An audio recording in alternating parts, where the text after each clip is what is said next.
Meu corpo, minhas regras. Parece simples, mas não é. Além dos padrões estabelecidos, os tais PMG dos figurinos, a gente ainda tem que lidar em pleno século XXI com consentimentos alheios para as nossas questões. Eu explico. Alguns convênios médicos, pasmem, estão exigindo autorização dos maridos para que a mulher possa colocar um DIU. O Procon de São Paulo reconhece a iniciativa como abusiva e a Agência Nacional de Saúde abriu um processo contra a medida. E o sufoco não é só por aqui, não. A cantora norte-americana Britney Spears afirmou durante um julgamento que foi proibida pelo pai, então seu tutor, de ter mais filhos. E nas redes sociais, a imagem que vocês vão ver agora de um mamilo com uma gota de leite chegou a ser censurada pelo Instagram. A figura do artista plástico Javier Jaén faz parte da campanha do lançamento do filme Madres Paralelas, de Almodóvar, e é uma obra de arte. E nem falamos ainda na situação das mulheres no Afeganistão. Cara, é muito obstáculo para driblar. E a pergunta é como conviver com tudo isso sem deixar se abater. Eu fico mais pasmo ainda, porque só de saia justa são 10 anos. Eu, falando desse. Fora as outras formações originais, já nem sei mais quanto tempo esse programa tem. E isso é uma pauta constante. Quando eu li essa notícia do convênio, eu cheguei a dar um grito. Eu falei, caralho, como assim? E aí, Jéssica, você que é mais nova do que eu, tá com mais paciência? Quando eu vi isso, eu falei, gente, parece que é mentira, né? Assim, não dá para acreditar. Você fala, ai, nossa, que preguiça, ai, que ranço, nossa, jura? Eu, por exemplo, nunca tomei pílula. Nunca tomei nenhum desses métodos. Você já nunca. é de outra geração, né? Nunca. E, inclusive, né, teve a personagem que eu vi, a Camila, em Amor de Mãe, teve a situação da camisinha ser furada, enfim. Eu cheguei a fazer um vídeo falando sobre isso, porque muita gente falou, ah, mas a Camila também tinha que ter tomado a pílula. Eu falei, gente, por que até hoje não se tem uma pílula masculina? O esperma já sai morto. Não, por quê? É muito louco, porque parece que a gente está repetindo assuntos que são óbvios. Parece que estamos. E assim, por quê? O que tá faltando? Qual é o clique que... A gente ovula só uma vez por mês, né? Eles todo dia podem fazer filho. Não, e aí quando então é a camisinha. Então a camisinha tem que ser uma escolha dos dois, do parceiro, porque sempre não, a mulher... Então abre aí, vamos embora. Não é assim, para mim nunca foi. E acho que tem que ser. E é pé na porta. E isso é não pode nem falar que é palhaçada, porque palhaçada é coisa boa, né? Palhaçaria, respeito aos palhaços maravilhosos do Brasil. Mas é um absurdo que não tem nem... Eu não sei, não tem nem argumento, não tem nem palavra. Parece que falta palavra. Mas é muito isso, né? Parece que é um retrocesso. A cada momento a gente tem que estar num extremo estado de alerta, porque é um retrocesso a todo momento. E a gente luta há tantos anos, você estava falando, Astrid, só dos 10 anos que você está aqui. Essa pauta é uma pauta constante. Figurinha repetida. E um dia, em tão pouco tempo, toda a nossa luta é desmoronada, né? Parece um castelo de cartas. Eu não sei se vocês viram também a reprodução assistida, que teve uma PL de 2003. Tá rolando, esse assunto tá rolando. A gente tem que gritar contra ela. 20 anos depois voltou essa PL e se ela for aprovada, tipo, vários benefícios aí. Não, é um avanço atrás, é o fim da reprodução absurdo. assistida no Casais Brasil. homoafetivos não vão mais poder reproduzir, ter o sonho da gravidez, não pode mais congelar óvulo. Tem várias coisas que vão ser inviabilizadas e aí fica tão difícil para as pessoas que querem concluir esse sonho, para os casais que querem concluir esse sonho de ter uma criança, que é inviável, só pode congelar 2 óvulos, tipo, é inviável. Eles acham que embrião é vida, é uma coisa muito complexa na discussão, mas a gente tem que... É assim, tem que alerta o tempo todo. Estar num estado de alerta constante. Gente, eu só penso nisso. É exatamente, você falando aqui no início, 10 anos, como a Gabi falou. A gente fala disso há 10 anos, qualquer coisinha... Só a gente, né? Só a gente aqui. Você imagina o mundo e todas as mulheres que vieram antes da gente. E qualquer coisa que acontece, a gente volta. Então a gente tem que estar falando, tem que estar aqui nesse programa falando o tempo inteiro. E quando a gente vê uma coisa dessa, como o DIU, como o cartaz do Almodóvar que aconteceu, eu fiquei pensando, cara, é muito mais do que liberdade de se expor que a gente tem que falar, né? Como nos momentos desses a gente se dá conta, cara, dos mecanismos de controle dos nossos corpos. Exatamente, é porque a gente é visto como uma propriedade O tempo todo. do masculino. Sim, e por mais que a gente avance, como esse discurso patriarcado, ele norteia a nossa sociedade o tempo inteiro. Né? A mulher, ela é gerenciada, ela é controlada desde sempre pelos namorados, pelos relacionamentos amorosos. E isso agrava a violência. Porque se o homem é dono do corpo da mulher, né, isso reforça a mulher infantilizada, a mulher que não pode tomar decisão. É uma coisa... Gente, política pública... Mulheres no comando, depende da mulher, né? Não são todas mulheres, a gente já Não, viu sim, isso. claro, mas enquanto a maioria Mulheres que dos dialogam com as legisladores nossas são homens, Dialogam com as né? nossas causas. Com as causas de liberdade, de autonomia, né? Eu diria, na verdade, porque tudo isso diz respeito a uma confusão muito grande entre direito sexual e direito reprodutivo. Né? Acho que na nossa sociedade essas ferramentas de controle heteronormativo, patriarcais, elas vêm sendo usadas desde sempre para manter a mulher no seguinte lugar, de reprodução. Então, as pesquisas médicas são feitas em prol disso. A Jéssica falou uma coisa importante. Por que não tem pílula masculina? Porque não é interessante para a sociedade patriarcal que isso aconteça. Porque os homens efeitos... não vão parir, né? Porque os efeitos colaterais, os efeitos que tem na pílula e que várias, as meninas mais jovens já sabem que existem e escolhem ou não tomar a pílula. E olha que hoje está melhor, né, Pete? Porque quando Tá a gente muito começou melhor. a tomar pílula... Está muito melhor. A pílula foi uma revolução nos anos 60, possibilitou as mulheres escolherem quando e como ter filhos, possibilitou as mulheres entrarem no mercado de trabalho.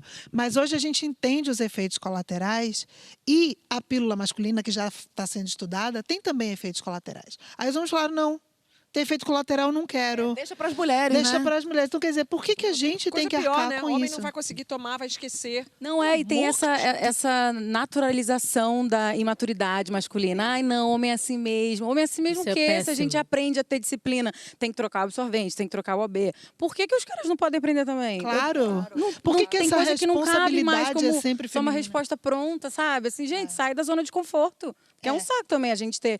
A mulher não é naturalmente mais madura porque é. É porque a gente aprende, então se a gente pode aprender, os caras também têm que aprender. Já Sim, deu. Totalmente. E essa coisa da moral conservadora que quer colocar a mulher ali no lugar de, não, ocupada tendo filhos. E aí isso leva a um outro tipo de violência, que é a violência patrimonial. Porque se você está fora do mercado de trabalho, porque você está ali o tempo inteiro sem poder escolher quando e como ter filhos, se você não pode escolher cuidar da carreira, você está dependendo financeiramente de um homem. Então isso leva a muitas outras questões. Se a gente pensar assim no coletivo, são mulheres, tem mulheres e mulheres, né? Porque as mulheres periféricas e pobres estão sempre sendo as mulheres mais prejudicadas em todos os sentidos, né? Isso com Sim. certeza, né? Porque a gente vê aí esse número de mulheres que são mães solo, de crianças que são criadas pelas avós, e a desigualdade social só aumenta. Isso esbarra sempre nas classes Sempre. sociais que são periféricas, que são as mulheres Vulneráveis, faveladas, mais as mais vulneráveis, vulneráveis, né? Tem um termo, Gabi, que eu estava lendo um artigo sobre hoje, que fala que se chama justiça reprodutiva. É pensar sobre os direitos reprodutivos do ponto de vista interseccional, ou seja, olhando para o recorte de todas as mulheres no coletivo. Muito bom isso.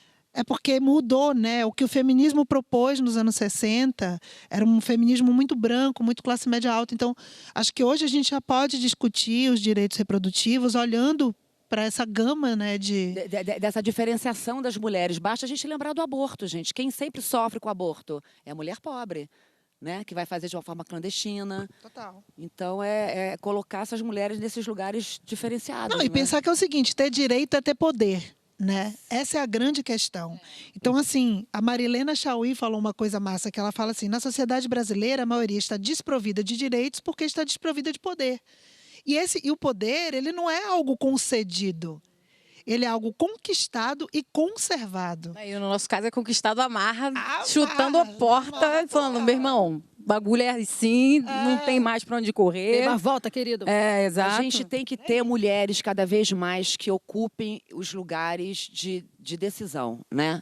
De políticas públicas para isso. Sim, com certeza. Mulheres Foi que o eu nos falei representam, agora, né? A maioria dos congressistas são homens. Sim, como é que eles vão legislar sobre os Sendo nossos... que a maioria da população é mulher. Então, a gente está com essa responsa na mão. Eu digo que as eleições que vêm aí são nossas, são das mulheres. Da mulher e muito da mulher negra, que também são a maioria. E nós estamos prontas para isso. Penso que é uma mistura de ideologia de conversa, desse tipo de roda de conversa com as políticas públicas, porque surge muito daí também, né? Dessa demanda de se conversar, de se tocar nesse assunto. E aí transmitir isso para a esfera do poder público, porque você faz política no dia a dia também, né? Sim, claro. O que a gente está fazendo aqui é política.